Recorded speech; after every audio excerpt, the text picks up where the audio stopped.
we got it going on today. This is outstanding, our setup. Hutch is at the home office of InGoal. I'm in Vegas. And somewhere in the lower mainland, recording in his car, is Mr. Kevin Woodley. Woody, are you allowed to reveal where you are? I could tell you where I am, but then I'd have to kill you. I can, however, tell you. Tell me. Please tell me. Not am I just in my car, Darren, but it's important to note that I am in my Hyundai Kona provided by my friends at White Rock Hyundai. And they may not sponsor my hits on this podcast, but they do sponsor my local radio. So it is important to notice how great it is for me to be able to get around the lower mainland because I don't have to pay any gas. It's all in my EV. Life is good in a Hyundai. Shameless plug. Boy. Can't wait to see what Hutch does with that. Vroom, vroom, vroom. No vroom, vroom. You have that no vehicle. vroom, vroom. It's more of a sort of subtle whine right. It makes, electric. I licensed a new vehicle this week because we needed a third one for the family. A 2003 Toyota Tundra. Ooh, wowzer! That is the opposite of my EV. So we are opposite. I am your carbon offset. Woody said his car whines. It's sort of appropriate that his car whines, isn't it? Bite me. Yeah. InGoal Radio, the podcast, bring you the Hockey Shop, source for sports lying, the hockeyshop.com, our partnership there. We'll get into the gear segment in just a little bit. The general managers meeting off the Hockey Hall of Fame induction ceremony. And I've been told that they dip their toe into goalies' masks coming off. Do we think this is a serious issue? Is it something that requires attention from the general managers? Woody? Ooh, honestly, we've had a few close calls where play has continued and second shots have come in on goaltenders that don't have masks. And so I think it is an issue in so much as, come on, surely to goodness, we can put them on better. Like, we can fasten them better. We can find a way that they don't come off and so that the goalies aren't in compromised positions after taking shots off the mask. No? Like we can fix the buckle, can't we? Part of the issue is guys just shaking the mask off as soon as they feel it loose. Well, they feel it loose because the buckles come off. So the question is, why do the buckles come off? And they probably feel compromised. I mean, it's not that different from when you're, pick another topic here that we love. When your net comes off, you sometimes feel compelled to push it a little further to make sure the referees know it's off because you can't play when it's just sort of sitting there but not properly anchored. I would imagine if my helmet was dangling off my face, improperly secured, I would want to make sure the referees knew I couldn't play like that either because you can't see if it's not on proper. So, but do we agree then that it's worth investigating, finding a way to keep them on more? Right. And the question becomes, or the counterpoint that others have raised is the elastic, the buckles at the end of the elastic, are they coming off in any way to save the goaltender from a part of the impact of a puck? Do we think that's a valid concern? I don't think that I don't know the science behind it, but it doesn't pass the smell test to me. It seems counterintuitive, right? Like, because the only way that would be the case is if the mask gets hit hard enough to compress and then bounce back enough to pull on the elastic to the point where the buckles release. So this is just... And you've already felt all the pressure. Right, the so mask, this is just the puck buckles. has hit your mask, the mask has hit your face, and then they give. So if there is no safety element to it, then can't we find a better way to secure the buckle? So is it just a matter of better buckles, Hutch? It could be. I mean, as far as I know, those buckles that are on there very much resemble the ones that I had on my Cooper helmet circa 1976. Darren's looking around his office. He's probably got a Cooper helmet somewhere. He does. He's pulling it out. So I don't think the technology has advanced. I simply think it's what we have. Surely there are better solutions. I mean, of course, the other solution to all of this is simply accept the referees blowing the whistle the second the mask comes off. But not everybody in the hockey world is going to be happy with that. Love this. If you are watching the video edition of this podcast, you would see Darren with his Cooper SK2000. SK2000, the HM30 cat eye cage on it. Oh, we had Chris Osgood as a guest there for a the second. center bar is not quite in the center of his face. I'm a little concerned about that. And of course, he has a dangler on. Looks pretty sweet, Darren. Now show us the buckles. They're both the same. Yep. Yeah, about the same. But you're right. The buckles on the masks haven't changed in years. So, yeah. No. So there's got to be a better way to do it. My understanding is that there are some people that have presented better ways to do it, better ways to secure those buckles. If they were metal buckles, I wonder, would there be less fluidity in the composition? My assumption would be the harder they are to take off, the harder they are to put on. Yeah, so guys wouldn't like that. No. So I don't think they would like that. The simple solution would cost me my union card, of course. Let's hear it. And that is the second the mask comes off, the whistle blows, but the goaltender also gets a penalty. Oh, you're for out. Delay of game. You're out. And if the goaltender was getting a penalty because the mask is coming off, instantly someone would find a solution to make sure it doesn't Peter come off. Mrazek would challenge Ron Hextall's penalty minute total because Mrazek's mask comes off every 13 minutes. Listen. So it sounds like his mask is the equivalent of the Nets in Nashville. Yeah.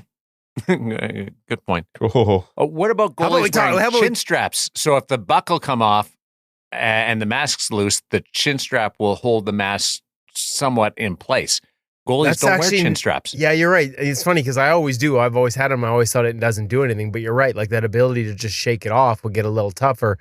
You wouldn't have to have a chin strap with any tension on it, but a chin strap. I think Darren's going to lose his union card here too. No, because I assume in the rules it says that every player must have a chin strap on, and the referees are either just not seeing it or not enforcing it. And Darren is now joining me without a union card. Don't lump me in with you. Oh, getting defensive, are we? Well, I'm trying to make the game safer. You're trying to ruin. You're letting the whole world know that goalies don't wear chin straps. Well, our audience already knows that. Yes, and that's got to be like a cool factor, right? Well, it is easier to pop it up. I mean, you want to pop it up to take a drink or cool down or whatever. It's easier when you don't have a chin strap or a ridiculously loose one. I understand wanting to do that. Listen, I gotta say one more where it thing goes on this with the manager. Let's have my union card stripped now too, because one of the goalies that sort of put this in the spotlight by making a save without a mask is Anthony Stolarz. And how about we just get him a mask that fits in the first place? That thing looks like his head is coming out of it before the buckles pop off. Like the back plate is like a massive gap between the edge of the mask and the back. It looks like it's 3 sizes too small. So to Hutch's point about if you're going to wear masks that don't fit and don't stay on properly, do goalies get penalized if they come off? Like, I think you could make an argument in some cases, and I don't know the ins and outs specifically of how Anthony's been fitted for his mask or how he likes to wear it. But every time I see that mask, I'm like, can we not get this guy one that fits safely and properly? Mask comes off, you get a penalty. An instant whistle for safety. Okay. That's the cost of safety. Yeah. That would lead to an immediate solution. I think it would. Guys wouldn't shake them off. The R&D would speed up pretty quickly. Then they're vulnerable. Yeah. We'd fix the buckles pretty quick. There's some very smart equipment managers on all teams, and many of them would solve it very quickly. The Hockey Shop, source for sports Langley, thehockeyshop.com. Let's get into our gear segment with the folks very busy over at the Hockey Shop. Yeah, you know what? They've been very busy unpacking a lot of pro returns lately. We've done the true ones. This week, we're going to the CCM pro returns. We've also talked about the Bauer Pulse, not a pro return, but a new model. So I kind of think like you're into November, you're into Christmas shopping season for a lot of parents out there wondering what to get the young goalie on their list. Sticks make a great gift. A little tough to ship, a little tough to wrap, a little tough to hide under the tree, but it doesn't matter. It's a great gift, and they have got an endless selection of great twigs at the Hockey Shop, source for sports right now. The CCM Pro returns we're about to get into, the true Pro returns we talked about a couple of weeks ago, that new Bauer Pulse stick. We've got the Warrior Swagger Retro, the 20th anniversary. There's just so many great options on the stick racks. What is it, Hutch? 4? 4 or 5 both sides sticks rack, just all goalie sticks at the hockey shop at goalie least. department. At least. It's unbelievable. And we know there's a ton more in the back room. Yeah, so tons of selection, tons of options, including some very limited edition, limited time, some great savings on the CCM sticks that we're about to talk about in this week's gear segment with Cam. Pro returns. Return Have of made pro. the return. Return of the yeah. What do we got? I got like 6, 7 pro return sticks here. Yeah, about that. More over on the rack. We've done them. We did True recently. There's some great models from them. Some crossover here too, as well. So, yeah, we've actually got sticks. Pro returns from CCM. Same goalie. Pro returns from True. Cam has a ton of pro returns. I do. He's a real pro. And we're going to get into some of the details on these CCM ones. Cam, we've got a bunch of different names. I got a Skinsy here, which is Stuart Skinner. Interesting how they go nickname. I got a Cyrus. I got a Markstrom. Yes. You got a Bob over there. I do Bob have a and Bob. an E-Flex 5 with that infamous shoulder. That one just stands out right off the bat. I mean, yeah, might as well jump right into that one in particular. You got a Matty Rooney. I do. Yeah. Devin Levi. So good. Devin Levi, Mikey DiPietro. We got them all. So let's start off with different models. I have an XF Pro here in my hands. I have 3 XF Pros here. Yes. Cam's got some E-Flex 5s. Yes. In addition to a chance to get unique custom grips, in some cases here, some different graphics and different materials in Skinner's case, as well as some custom blades, Custom curves for sure. you're actually getting a CCM XF Pro for less than if you just bought a new one off the rack. They're actually cheaper. Now, the one caveat is, no, pro returns do not come with warranty, so you have to keep that in mind. But great chance to try a unique grip, something different. You're thinking of custom. You can try it out in the pro return models. Some of the specifics you have over there on the E-Flex 5. I mean, and Bob's always such an easy one to kind of look at because it's just such a unique stick in particular. And we've done it on the InGoalMag.com, folks, if you want to know why he has the shoulder shape like this, and a lot of goalies around the league have copied it. a full hand grip. Just grips it right down like that, yeah. I mean, grips seem to be a common theme with us over the last little bit here, talking about a few different things. But that said, this is, definitely a very unique way to hold your stick and get that different kind of control. I don't know if it's necessarily my cup of tea, but hey, it works all the way up to the NHL level. I don't drink tea. What about the Skinner one here? There's quite a few sort of unique parts of this, other than the nickname being on. This is an interesting blade too. Squirrel. So, speaking of blades, and we're talking about two different ones right here. Squirrel. So when we look at it, he's got a layer of it's that text stream just right over top too. So his It's like grip. Exactly. Yeah, it's very interesting to see that. I've seen that on a couple player sticks. Now I want to see how he tapes it to see if he actually leaves this exposed in any way. Like, we're gonna have to, Stu. We're gonna have to have a conversation about why you do it this way, my friend. The curiosity level. So in terms of also, again, with their own custom curves as well, see a lot of heel-based curves. We see a lot of P31 kind of style curves as well. Obviously, quite a few different options here.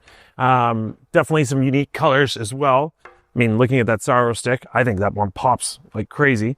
Obviously some various different sizing as well. So if you do have some questions about it, you can give us a call, 604-589-8299 or 1-800-567-7790. We do have them up on the website. There are curves that are listed as custom just because they don't really line up with anything else on the wall. So if you want to learn a little bit more about it, you can always give us a call and check the sticks out on the website. Like I said, chance to get an XF Pro for less than you paid just to buy an XF Pro. Custom details, a lot of unique options here in store, more than the 6 or 7 we have present in front of you right now. Make sure you check them out at thehockeyshop.com. You can Cam up if you got any questions. return to the website where you'll find the pros. The Pro retards. Thanks, Cam. Now, do you get your pro return? Now, if you're a young goaltender, do you want the pro return of your favorite goalie, or do you want the pro return of a stick that fits you? And I think this honestly, I would want my favorite goalie. See, that's a tough one, right? Like if your if you're 5'10" and your favorite goalie is Connor Hellebuck, and you see that Connor Hellebuck or Stuart Skinner who's a much taller goaltender, you see those sticks on the rack, but you can't hold it properly. You might be looking over at that UC Saros and thinking it might be a better fit from a height standpoint and paddle length standpoint. I guess that's a tough one, right? Like I saw Connor Hellebuck today. The Jets are in town.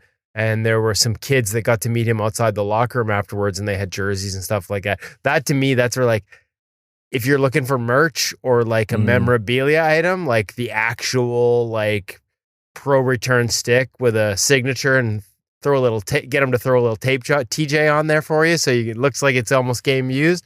To me, pro returns in some ways they can be a great way to save money. Like we saw, those CCM XF Pros are cheaper than a brand new one, but again, they don't come with a warranty. To me, it's a great opportunity to try different things, right? Like different shoulder shapes. You get trigger grips. You get that Kevin Lankinen one it's got the sort of 2-tier where it sort of cuts back on the top of the shoulder, like a double hitch basically instead of a trigger grip. There's so many different options, and to me, that's the best part of Pro Return. It's cool to see what guys have. It's great to go to the hockey shop, pull them all off the rack, try them out, see the different curves out there, make Cam put them back on before I leave. But to me, it's just the variety and the chance to get something, so unique that short of a full custom order, you'd never get to try it any other way. Why are you smirking, Hutch? So unique. We had a good laugh over this when they were recording at the last session. It's not so unique. You can't be so unique or a bit unique. Yeah. But I was also thinking, I was also thinking of your question, Darren. Which would you get? And I have a beautiful set of Felix Potvin Coho pads here. And I remember when I bought them just coming out of university, I tried on probably half a dozen sets of pads at the store. And I kept trying them on over and over again till I convinced myself that the most beautiful pads were the best ones for me, even though I knew they weren't. So that's my answer to which stick I would buy as well. And it's not a bad answer if you go for your favorite goaltender. Hey, we play the game for fun, right. So go have some fun. Like sometimes, what if it's just like the most stylish one? Like, what if your beer league team that's happens? My point. Like has same kind of thing. Like if you even if you're a Connor Hellebuck fan, or a Sergei Bobrovsky fan, and they got the CCM paddle with the Bob paddle on it, but then you look over at that Stuart Skinner one, and you want to see what that unique grip he's got on the blade, or that orange and blue matches your bit. Like that's actually one of the most attractive sticks I've seen is that Skinner CCM XF Pro Return. That thing is I want you to ask him about it, because does he tape over the stuff too then? I gotta ask. I haven't seen him lately.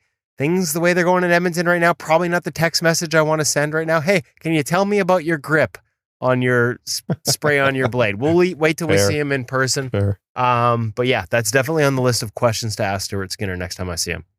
Do you think we'll ever get to the point where you don't need tape on your stick if you're a goaltender? Do you need it now? Possibly that stick right there. I mean, do you need it? Do you need it? Do you need it now?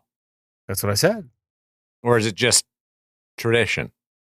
A tradition, like it dampens it a little bit. It's supposed to give you a little more grip on the puck, and I don't know. For me, it's probably more protection, right? Like that's the way I use it. These sticks ain't cheap, baby. I'm gonna need to save them a little bit. Not everybody can be like Woody and have a warm-up stick. I've come all the way around on that.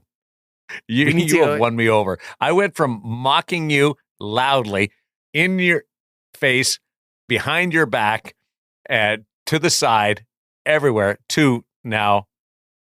That's the most cost-effective, smartest thing to do is have a warm-up stick. Welcome to the team, Darren. Thank you. I know a goalie in the Western Hockey League, not my son, who tried practicing one day without tape on his stick, and his head coach reamed him out in front of the entire team for not being serious. Really? This is a kid who was legitimately trying something to see if it would work for him. But there are idiot coaches out there at that level as well. Not my son's team either, I better say, which is true. And also, he had a teammate when he played in Moose Jaw, who Colt Carter, who I am sure will be a high NHL draft pick when he's eligible. Unbelievable young defenseman. Plays without tape on his stick. And he can dangle with the best like on of the them. blade. At all. None at all. And he is unbelievable. So I don't think you need it. Yeah, when there's lots of tape jobs, forward and goaltender that are minimal. Would just have a little bit in the middle of the blade, nothing in the heel, nothing in the toe, or that like. So We'll see. We'll follow. We've got some time. Anybody out there still tape it like a sock, like halfway up the plate, like protect that heel. That was protection back in the day. Ones used to tape it down there so it wouldn't start to splinter and soften down the around heel. That heel. Yeah. Yep. Like you'd have that sock tape going, like you'd like basically have the whole blade and then around the heel and then halfway up the paddle. It looked like a sock. It was great. It was like Christmas. Stocking, right. Stuff it. I'm having flashbacks right now. Let's get over to our Vizual Edge ProReads. And let's get down to Seattle, where we caught up with Matt Murray, who was a ProReads savant when we got him in Toronto a couple of years ago. His 9-minute ProReads on screen management is basically a how-to video that I would refer any goalie to watch when they want to figure out how to manage traffic in front of their net. Matt is one of the great thinkers of the game, and so we were able to head down there and catch up with him. And this time it was a power play drill that we went through, or a power play rep and save that we went through. And Matt really talked and focused on high stance and how he manages high stance, and how at this point in his career, or in recent years, it's one of the biggest changes he's made and one of the most important. Not just to use a high stance, but to know when to use it and how to stay patient in it, how much it can both conserve energy and give you mobility around the crease, especially on a power play when teams are zipping it around. So great breakdown on video of that by Matt Murray in our latest ProReads. We've got it all on an iPad now, folks. So kind of some new technology there at play that I'll tell you about in the coming weeks as we continue to work through it. Make sure you check it out. And as usual, our ProReads are presented by Vizual Edge, and it is a perfect partnership because when we do ProReads with NHL goalies, it is all about helping you see and read the game better.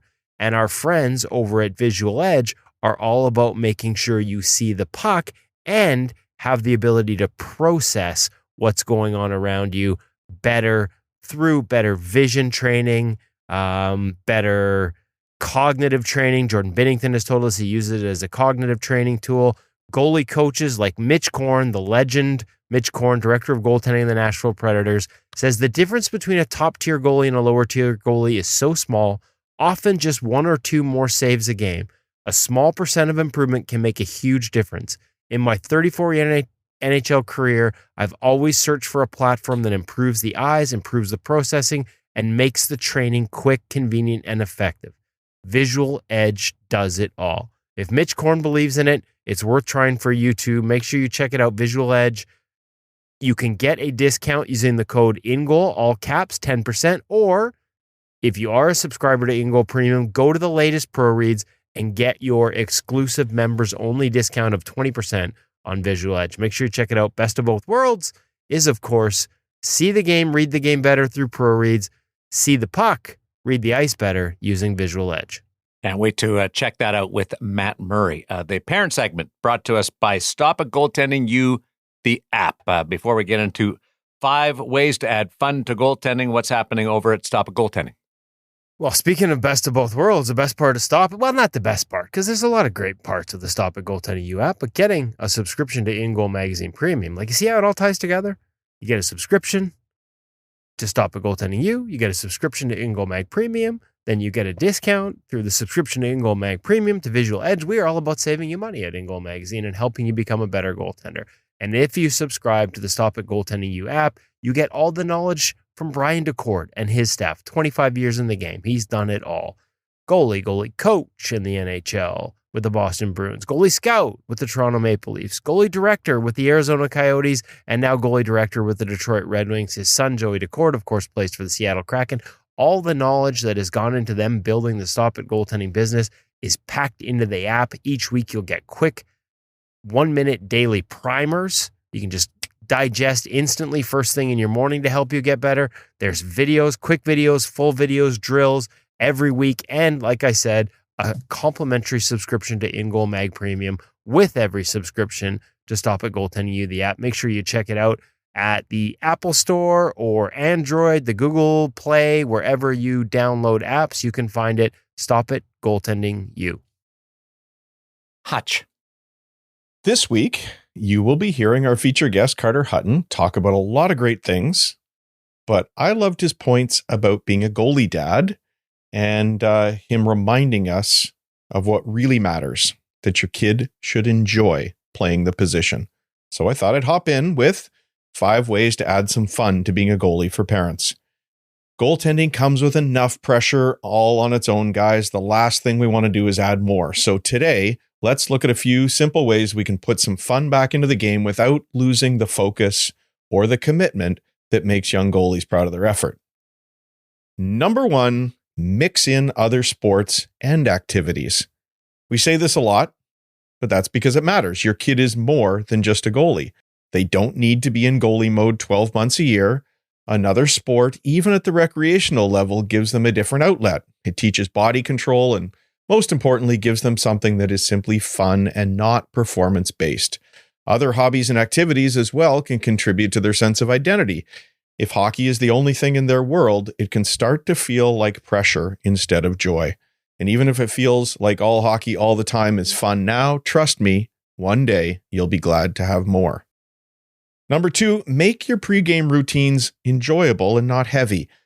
Does your goalie have a favorite pregame meal? Could they help to cook it? Could you perhaps do it with them and make that part of your family tradition, the two of you in the kitchen making something together? A routine doesn't have to be a serious ritual. It can be just a moment of connection. Or with your warm-ups as a goalie, maybe you want to try a different ball drill, a different eye focus work, some fun edge work like Dustin Wolf does before practice. These small additions can expand your experience beyond just the 60 minutes of game time. And if you already have a routine, that's great. Change it up. It's fun and it teaches you to not be too reliant on any exact routine. Number 3, set some goals that have nothing to do with the scoreboard. Pick one thing to focus on each game, something process-based.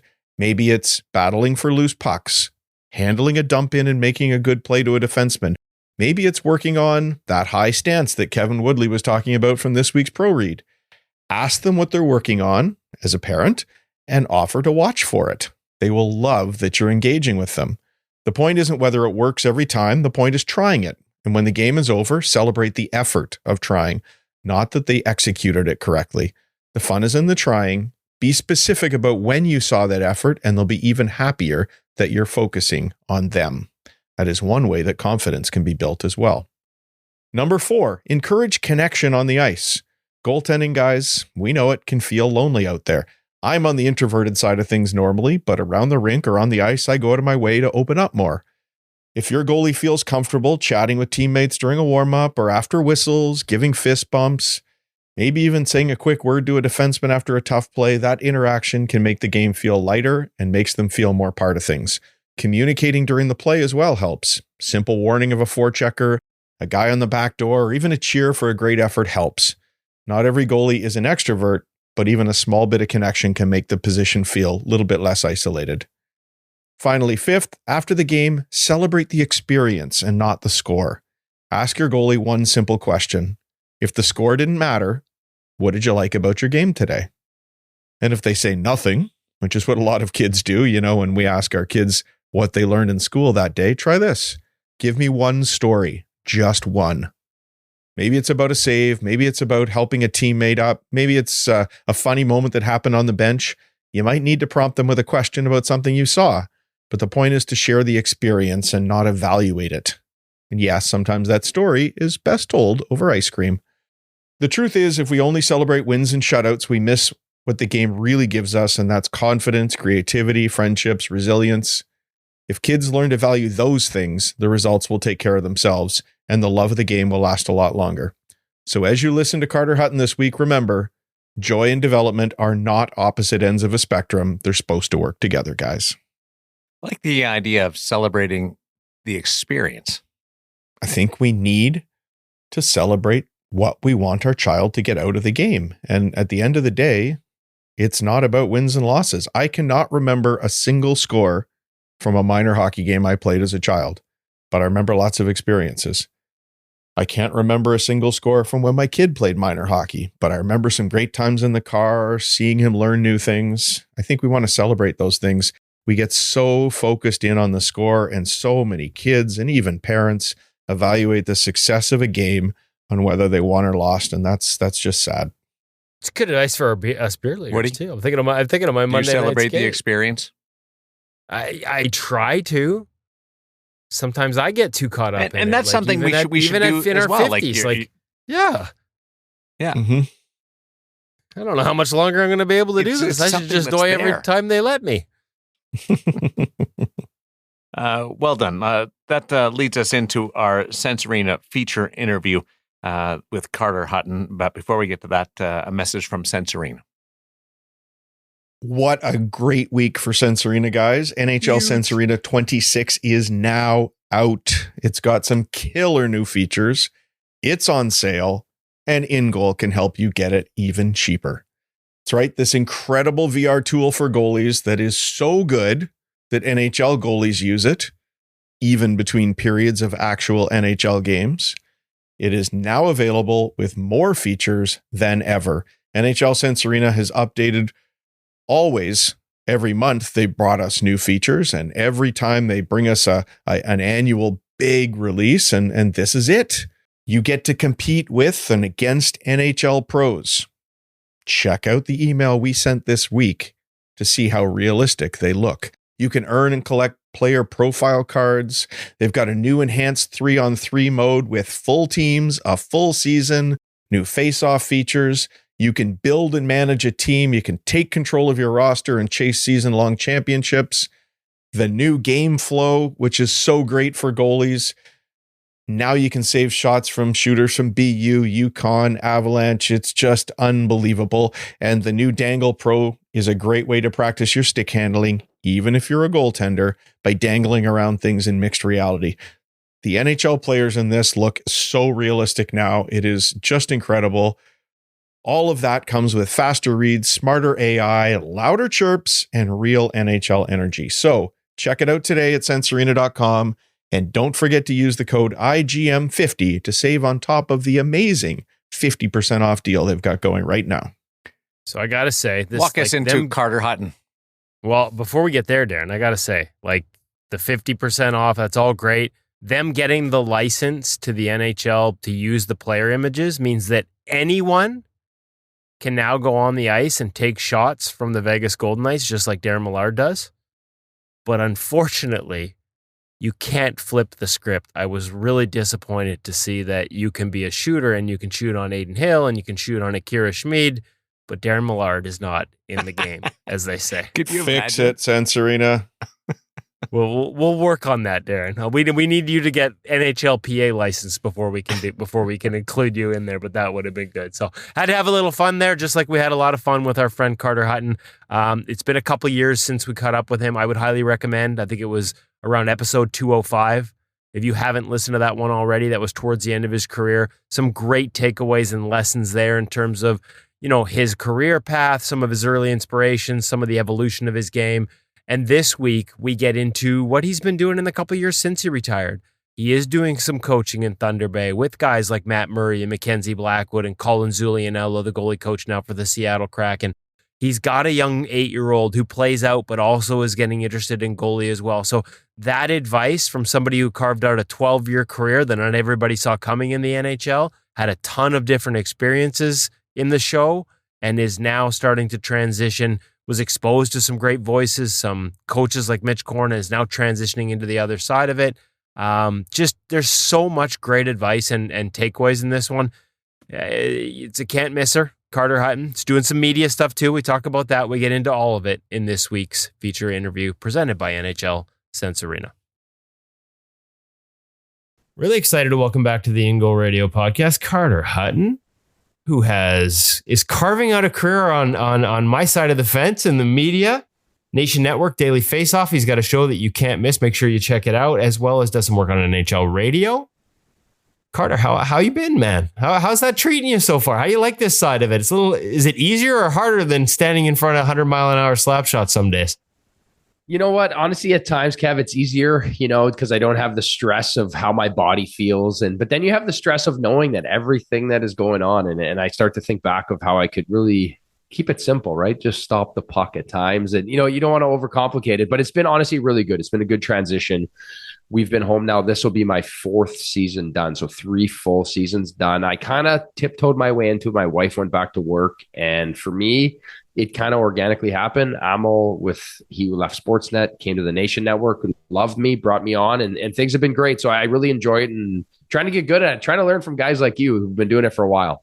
Well, I mean, if you want to get good at it, look for other examples than me. But really appreciate you doing this. Obviously, 12 years in the National Hockey League, tons of experience, tons of great stories. How do you find that balance? Because there's times on the media side where, hey, like it can be storytelling. There's other times where this is I hate this too. Like you're supposed to be a quote unquote analyst. And I'm like, man, this is easy from my couch. I'm not the guy facing the 100-mile-an-hour slap shot. I was watching a game here the other night. Kirill Marchenko made a move in front of Kevin Lankin and then almost put me in the fetal position from the press box. Like it's hard out there right now. How do you find that balance? It is hard. I feel like I caught the tail end of it, Kev. I feel like I came into a league where it was 10 to 12 chances a game. And now it's 10 to 12 chances a period at times, right? It's changed a lot. And again, I think you just highlight the skill. And I think for some of these younger goalies, they grew up in it. So it's not any different. They've been in it where, the guys that I'm always thoroughly impressed by are the older guys that are not necessarily household names, right? So when you think of guys like Bobrovsky, he's always been a star. I think of like the Cam Talbots of the world, the Darcy Kempers, these guys that have been able to live in both ends of it. They started in this highly protective game where the third, fourth liners were veterans, were good defensively, reliable. And now they're living in this era where it's like a youth movement, right? And these guys are so good and be able to make those adjustments throughout time. So I feel like later in my career, I was hanging on, and it's fun to watch though, the skill, the reads. And I just think guys are just more confident now too. They step in where I was worried about where I was going to walk in the dressing room, let alone how I was going to act when I got in the crease. So it is a confidence thing. And I guess it's just the fact that these kids now are so good so early, Kevin. That's such a good point. I can't remember, there's a few years ago talking about the increase in offense. It might have been Demko. It might have been he was younger guy at the time. Obviously this is 4 or 5 years ago and just coming into the league. And he's like, I grew up with this. Like I, Michigans and lateral plays and guys dangling, like it just becomes second nature. It's a great point. At the same time, we're starting to see a shift in the size discussion as well. We're seeing goalies who can really skate at 6 foot get more of a chance compared to some guys who, have the size, have the square footage, but the lateral isn't as easy at that size. And that's where the game's going. Are you paying, as a guy who was on that side of the spectrum, you're paying close attention to that too? Yeah, I love it. Honestly, I'm a big fan of, even to this day, I still think Jonathan Quick might be my favorite goalie I played against, watched, because he's an athlete, right? He plays. Marc-Andre Fleury, a guy that competes and practices just the way he plays and has so much fun. And something that I prided myself in. I prided myself on making sure I worked real hard. And I think I had some mentors along the way that helped me along that. But I was based on compete. I had that bulldog mentality. Ben Vanderklok, who was the goalie coach after Mitch Korn in Nashville with me, was still there.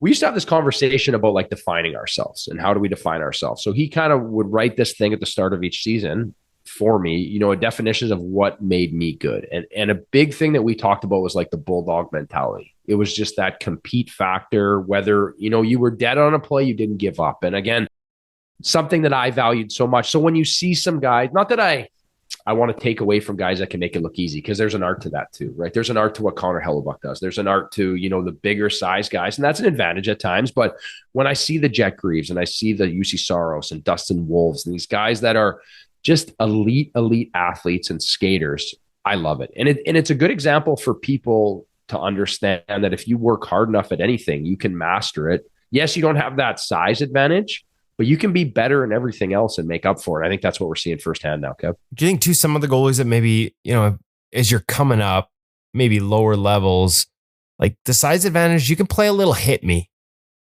until you get, like, you can't play hit me in the show anymore. Like, you have to be able to move and react, but maybe you don't hone that nth degree skating like some of the smaller goalies do, because you get away with it at a younger age. And it's not even a criticism, and it's just, it would be human nature, right? Like if I don't have to survive on elite skating and I don't develop that elite skating and I'm just getting hit as I'm 14, 15, 16, sometimes it's hard to develop those things later on.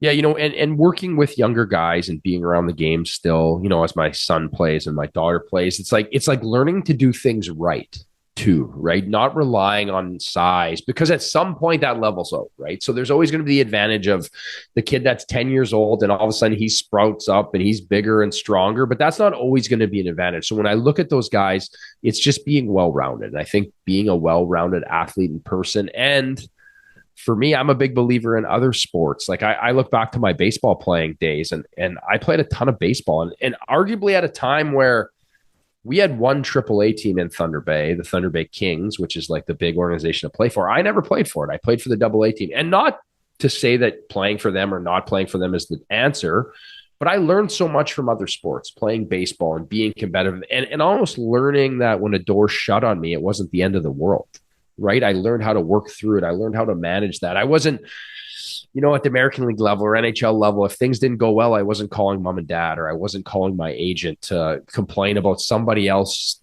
not doing what's going to help me, right? And I think there's just so many things in hockey in general, like the more well-rounded and better people we can grow at the grassroots level, the better NHLers, the better athletes, the better doctors, lawyers, whatever you go on to, more well-rounded you're going to be. And I think that should be the goal of hockey and Hockey Canada, as I'm in it now at the grassroots level too. Well, I was going to ask you too, because today, I think the temptation, and maybe this lesson for parents, and now that you're a goalie parent or a hockey parent, I know your little guy's playing both.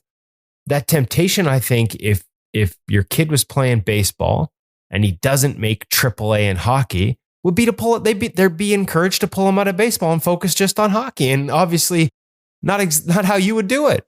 No, not at all. Right. And again, I reflect, I think now the tables have turned so much as being a parent. And then, I was a kid once that got in the car after hockey, and my old man, I think the only time he ever got mad at me, Kev, was I smashed my stick one time. I don't know how old I was, 13 or something. I broke my stick on the crossbar. And I think that might've been the scariest time I ever saw my old man. Right. Cause I grew up a blue collar guy. My dad was a sheet metal worker. My mom worked at RBC. Like, we didn't have loads of money to be breaking sticks, and let alone, it wasn't the price of the stick. It was the point, right? And again, I've been on this for a long time. I don't know how much I've stated it, but I wish the NHL would fine guys for breaking sticks, because that's something that just irritates me. I guess it's because of that lesson.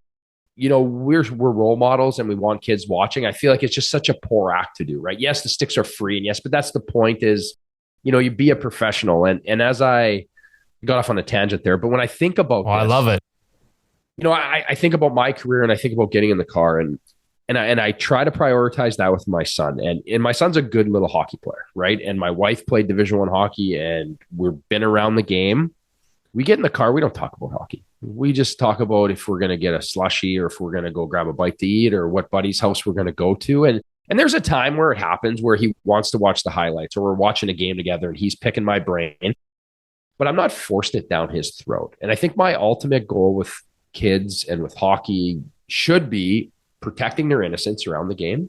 And that when the time does come at 14, 15, whatever time that is, they love the game enough to understand that the commitment and hard work that's going to come with it, they're ready for it. They're not like, man, you already burned this bridge. I hate this game. It's been hard work since I was 8 years old. Why the heck would I want to do that when I can go off and do other things? But sometimes we get those goggles on, right? We see them do something great and we get caught up in it. We think, well, hey, there's potential here. And then it becomes keeping up with the Joneses, right? You see someone else doing something and you want to do it. So I feel like for me, I've always just been trying to protect it and make sure he loves the game, but not forcing him to love the game just because I did. Oh, I love that. When we actually heard that was the new PWHL Vancouver coach here just a couple of weeks ago on the podcast, Joey Ali, his son's a goalie. He talked about the same thing. Like, my job with him is to make sure he loves the game. And I think sometimes we lose sight of that. Yeah. And it's understandable too, right? And I talked a little bit with Norm McIver, who's the assistant general manager for the Chicago Blackhawks, originally from Thunder Bay in the summer. And we skate. So we do spring hockey here, my little guy. And May long weekend, it ends. We did a couple tournaments, and then we do not go back on the rink until September. We play baseball, we play golf, we go to camp. We call them camps here, cottages, cabins. It's a Thunder Bay thing. We fish, we do it all, right? We just try to be well-rounded. And Norm and I talked about that. He's like, first thing he said, like, I heard your kid's a good player. And I was like, yeah, he does well, which is irrelevant at 8 years old, right? And I keep that present. But like, I'd be lying if I didn't see him do something and be like, oh, I love it. But I check myself at the door. And, we talk about how he's like, all these kids skate too much. so many of these guys get burnt out, but we don't see the guys that burn out though, Kevin. You know who we see? We see the Connor Bedards. We see the Macklin Celebrini. We see these stars. And I think people get caught up in that. But for every one of them, there's how many hundreds of thousands that just burn out, that hate the game, that want nothing to do with it. Where I'm a guy now, I'm 39, still in my 30s. I'm not 40 yet. I still love hockey. I play beer league hockey. I'm around the game because it was never forced on me. So I think that's something that needs to be so important for these young kids growing into the game, where whatever level they're at. I think that needs to be prioritized a little more in my eyes, Kev. Okay, so like there's a bunch of things I want to follow up with, but first I got to ask, you're not a goalie in beer league hockey, are you? No, I'm a Nobody ever does, but I'm looking for that like unicorn, somebody that actually played the position and still wants to after he retires. I don't think there's a single one. It's a short list. Hell, I don't know if I can anymore. I honestly haven't done. I say I'm a good puck moving defenseman. You know, I see the game well. I can get around. I got good. You know what? It's funny because people are always like, "Hey, you're pretty good out." And I'm like, yeah, well, I was on the rink every day of my life. Like, yeah, of course I can handle a puck and see the game a little bit. So it's always funny. It's always to my shock that people are impressed that I know how to play beer league hockey.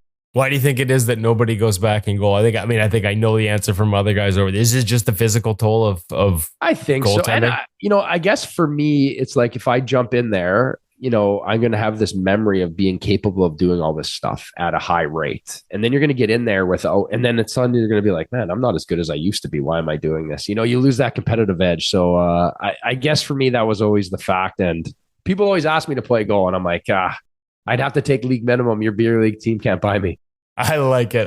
Not to mention the shots in beer league aren't like the ones in the NHL. And there is nothing worse as a goalie than everything in the world, body language, stick blade position, saying top glove, and the guy whiffs it between your legs. And that would probably drive you nuts. Oh, yeah. I know. I remember I used to take every ice I could get when I was in college, like kind of in junior A. I would still skate everywhere. You know, if there was a scrub ice, I'd go play. If there's this, I'd go play. And then when I got to Division I, I stopped going because I'm like, this doesn't even help me. I become the sideshow. It's like we want to break away 2-on-1. And then the timing just gets off. So literally I would just come and do my goalie work all summer because it was better until I could get to some pro shots, you know, that kept me at that level.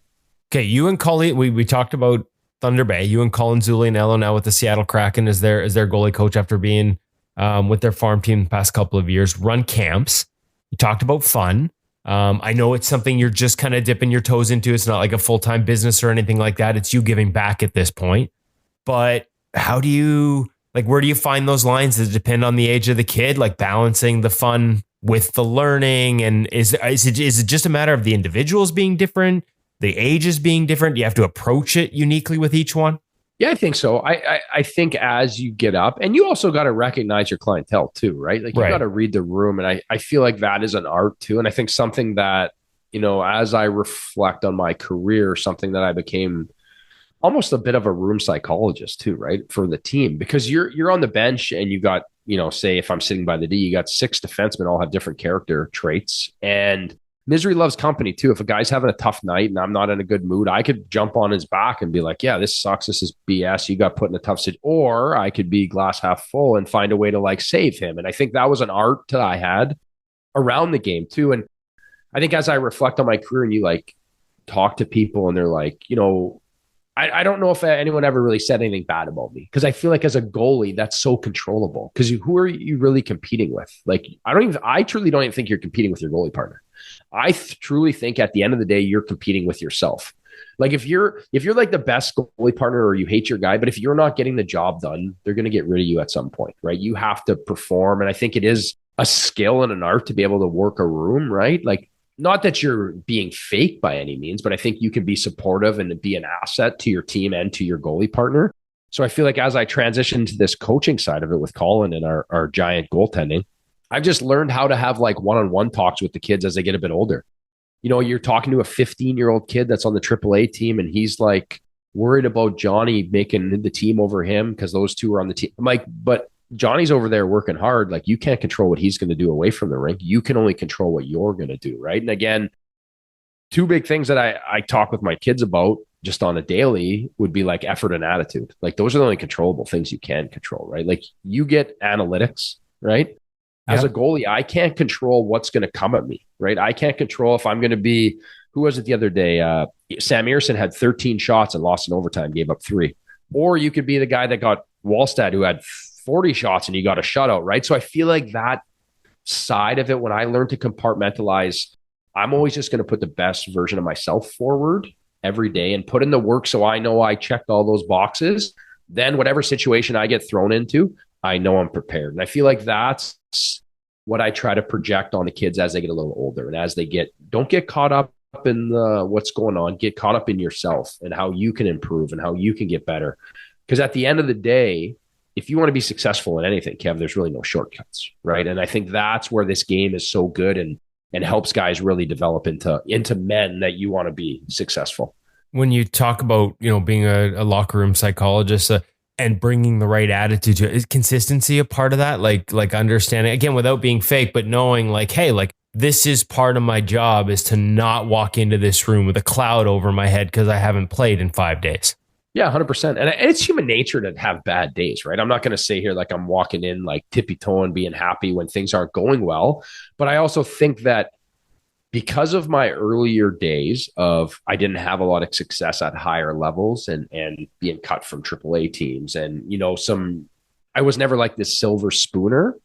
So then when I get into this giant bottleneck, you hit the American League and it's a bottleneck of goalies that are all talented. So what's the separator? Mine was, well, if you weren't playing, Hutz, you're not going tonight. I didn't go into the coach's office being like, this is BS. I'm like reflective on myself. We'll just work harder, do more, crank it up a little more, change your routine a bit. Like things aren't going good, do something and be more self-reflective. I think that's a lot more proactive than being outwards, right? Because I find, Kev, what happens is we get so insulated by friends and family that want us to succeed. And something that I dealt with, I thought when I was in the American League a lot, especially when I was a number 3. So I'm playing a lot of games in Rockford, and it was Crawford and Ray Emery at the time up top. And it'd be like, well, if Crawford gets hurt, you're going to get called to the NHL. It's like, so what good does that do me if I'm not prepared, if I'm not ready? But it happens all the time. It's always about, well, you should be on the power play. Do you think coaches and teams like are trying to play worse players, right? Like at the end of the day, the teams are trying to win. There's self-preservation for coaching staff. So they're going to do what they need to do to win. And again, when you can just compartmentalize that side of it and worry about yourself, it's powerful, in my opinion. Some of the other lessons along the way, I've been guilty of. I've done stories about it. Hey, there's parts of practice that suck for goalies. It does us no good. Blah blah blah. But what I've since learned is that complaining about it does no good. Finding ways to take it to your is that part of the gig that even do you see it at the youth level? Kids need to understand that. Hey, not every drill is about you. Yeah, we're going to find some for you, but not everyone is about you. Yeah, you see it already, right? You don't know how many times I hear people be like, "Well, he's got no coaching." It's like, well, I didn't have any coaching. Like when I was a kid, like you figure it out, right? You learn there's resources too. Like you even think about what we're doing right now. InGoal magazine, baby. That's right. Right. Like you have InGoal and like Kev, like I have a membership to the website, right? Like I come on the site and like there was times where I first transitioned into being done and I'm doing some private lessons for some junior guys.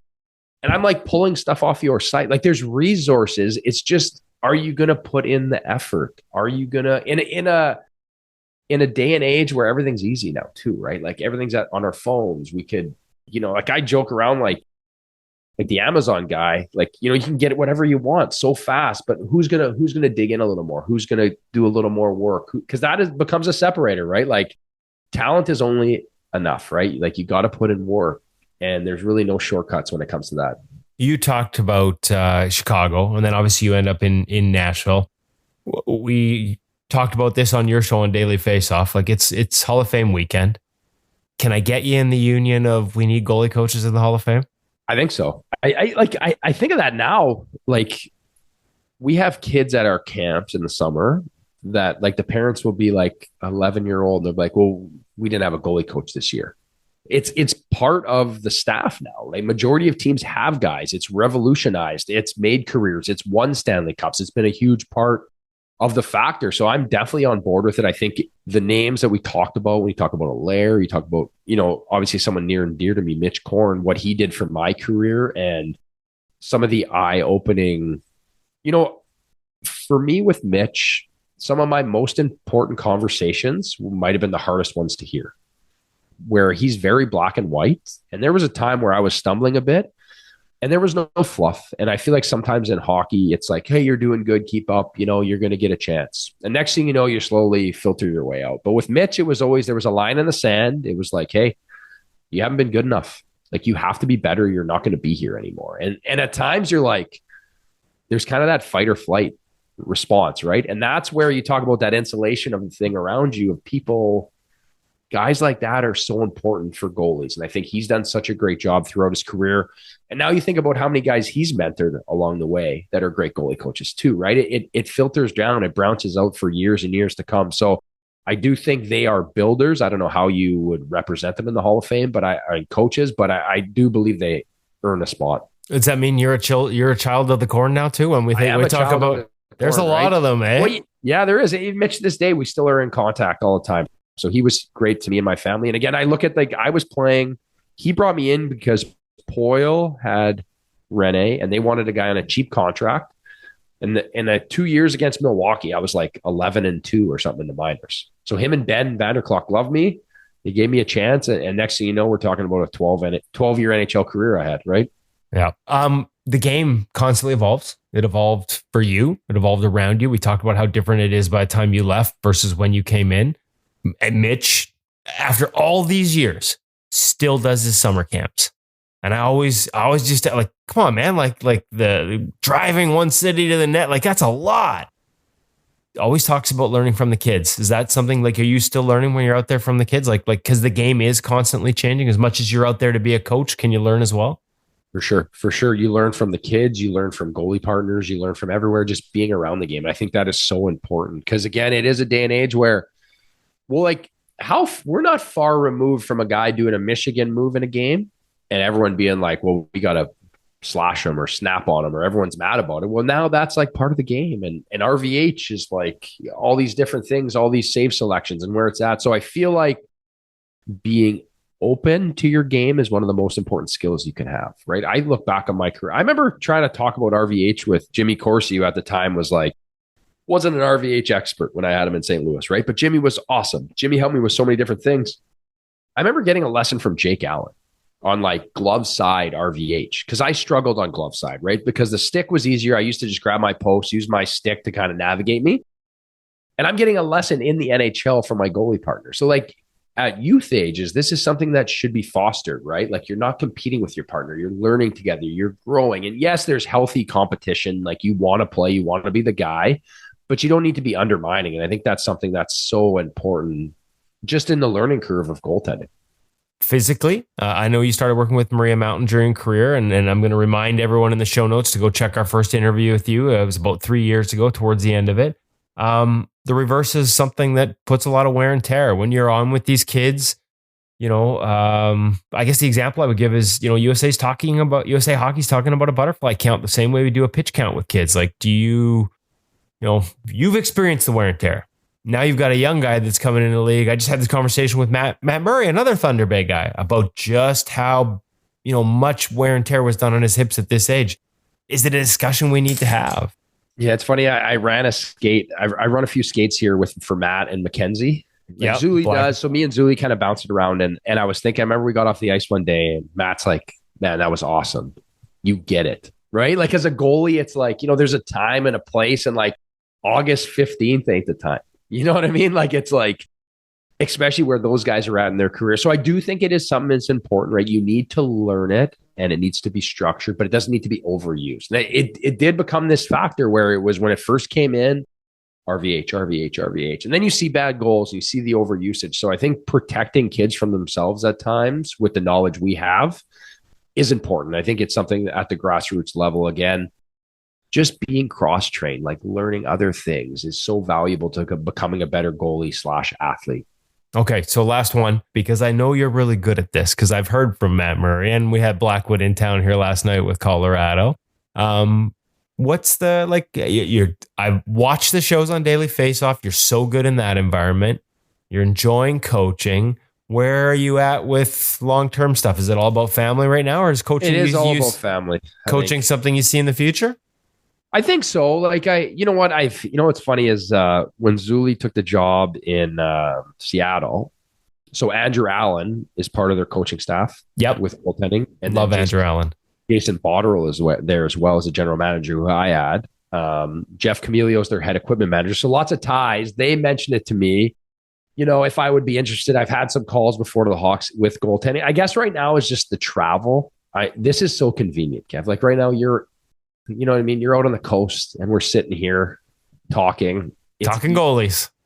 We built a little home office right off our master bedroom. I walk in here and I get to, I was at the rink this morning. My little guy, we do a skate with his age group. Yeah.